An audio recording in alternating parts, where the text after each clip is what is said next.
Hi there, this is Sally's Book Club. Tune in daily for great books bringing you the best reads from around the world. Row, row. And today we're exploring the book Escape from Freedom. Now, this title itself is pretty intriguing. Escaping freedom, that doesn't sound right. We usually talk about pursuing freedom. It's a positive thing everyone wants. So, why would the author suggest escaping it? Before answering that, let's briefly introduce author Erich Fromm and the book's background. Fromm was a German American Jewish psychologist born in 1900.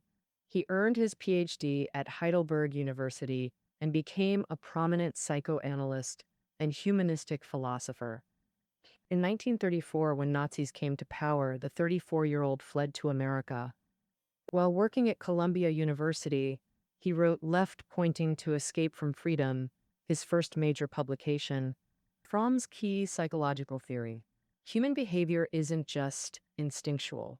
Our impulses and actions are shaped by our era and social environment, meaning people in specific historical contexts share psychological patterns that might seem alien in other eras. Take modern anxiety. Everyone you meet, rich or poor, single or married, claims to feel anxious. But this wasn't as prevalent among our grandparents' generation. Recognizing how psychology evolves with historical context, Fromm sought to understand his era's perplexing phenomenon. Why did the Nazis rise to power? What were ordinary Germans thinking? Why did so many support Hitler's regime? This became Fromm's motivation for writing Less Than I Escape from Freedom. He analyzed how social conditions shape psychology to explain why people surrender freedom to authority. I've organized the book's content around three key questions. First, what is freedom? Why would people want to escape it? Second, how do people escape freedom? Third, according to Fromm, how do we attain true freedom? Now let's examine the first question. What is freedom? Simply put, freedom means having self-awareness, independent personality, and the ability to choose one's path while creatively realizing personal value. In reality, humans aren't truly free for a long period after birth. We rely completely on parents for basic needs. Even our names aren't self-chosen. Fromm calls these early connections with environment primary bonds. Primary bonds, primary as in fundamental, refer to innate social connections we're born with. These bonds mean both lack of individuality and a source of security. Children feel protected, though dependent, with basic needs fulfilled. As we mature, we recognize ourselves as separate entities from parents with unique aspirations. These personal goals often conflict with parental expectations, like choosing humanities over STEM majors or pursuing arts versus studying abroad. This marks the beginning of separation from family roots. The desire for self-determination grows stronger through life choices. Fromm calls this the individuation process, breaking from primal bonds toward freedom. But freedom brings complex consequences. First consequence, enhanced self-empowerment through developing independent identity. Second consequence, deepening isolation and anxiety. Why does this happen? Breaking from primary bonds leaves one vulnerable and unprotected in the vast world. Facing overwhelming challenges alone creates profound helplessness and anxiety. Fromm uses the biblical expulsion from Eden myth to illustrate humanity's fundamental relationship with freedom. Adam and Eve originally lived comfortably in Eden with endless provisions from God. They disobeyed God by eating the forbidden fruit, gaining moral discernment. God's punishment expelled them from paradise, forcing self-reliance. While religious interpretation focuses on sin's consequences, Fromm sees their disobedience as liberation from forced compliance. Thus, the forbidden fruit represents humanity's pursuit of autonomy. And beyond religious context, Eden symbolizes civilizational progress. Historically, human development mirrors breaking constraints for freedom. Early societies bound individuals through primary connections. People were linked by blood, clan, and religious ties. Individual aspirations were suppressed for collective goals. The system limited personal development but provided security. Following established norms offered psychological safety, but post-medieval history shows accelerating individuation. China's modernization follows similar individualization patterns. Modernity liberates people from traditional bonds of blood and nation. Growing self-awareness demands personal accountability. This freedom brings overwhelming responsibility. Pressures, lacking socioeconomic foundations for true freedom. With broken traditional bonds, people experience profound helplessness. Take traditional morality, like parents alive, children don't wander far, elderly relied on at-home care. Now children work away from home, unable to care for aging parents. This broken tradition can't revert to old ways. Modern socioeconomic systems fail to address elder care, intensifying loneliness and anxiety. Any struggle with romantic choices today, it's agonizing. Past generations followed parental arrangements and matchmakers' decisions. No options meant no anxiety. No choices meant no decision fatigue. This unbearable weight of freedom drives people to escape it. We've discussed freedom's definition and human developmental stages. Natural growth progresses from seeking to fleeing freedom. Fromm sees freedom dash escape as both individual development and capitalist social mentality. Note, Fromm's modern capitalism refers to 1930s to 40s context. Why do modern capitalist societies induce freedom dash escape? What socio-political factors make people prefer authority over liberty? Fromm acknowledges capitalism's liberating effects on mind and society. Economically, talent and effort determine success. Political freedoms expanded alongside economic ones. Capitalism cultivates initiative, critical thinking, and responsibility. Yet it also creates profound isolation. Why? Fromm identifies three primary causes. First, capitalist economy demands radical self-reliance. Success or failure rests solely on individuals. Facing powerful competitors alone breeds helplessness. Second, economic goals become life's ultimate purpose. In medieval times, people engaged in economic activities for fulfillment and happiness. Wealth wasn't life's goal then. Capitalism made material success the ultimate pursuit. Humans became cogs in the economic machine, existing to accumulate capital. What does cog mean? You're replaceable, your presence or absence changes nothing. This intensifies feelings of insignificance. Third, cold interpersonal relationships. Bosses and employees exploit each other for economic gain. Both parties become means to each other's ends. Self-worth becomes dependent on others' perception of your status. Market success equals social value. Obscurity equals non-existence. How do we overcome this existential insecurity? Fromm proposes 4 coping mechanisms. First, equating self-worth with material possessions. More assets mean greater perceived security. And second, pursuing power and prestige, extensions of material wealth, seeking admiration through perceived importance. What about those without status or wealth? Third, finding significance through family dominance. A nobody socially can be a domestic tyrant. Fourth, nationalistic pride as psychological crutch. Even destitute individuals can claim shared national glory. If these worked permanently, that would be one thing, but Fromm argues these external validations only provide temporary relief. Moreover, in the 1930s, diminishing success opportunities combined with inflation and economic crises shattered dreams of personal achievement. Corporations' overwhelming power made workers feel replaceable and insignificant. Lastly, looming war threats intensified existential insecurity. Contemporary literature vividly captured this psychological state.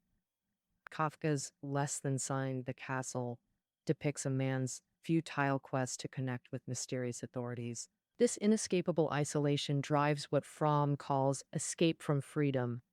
Now, let's examine how people escape freedom. To overcome loneliness, humans sacrifice individuality, dissolving oneself into external systems. Fromm identified 3 escape mechanisms through psychoanalysis.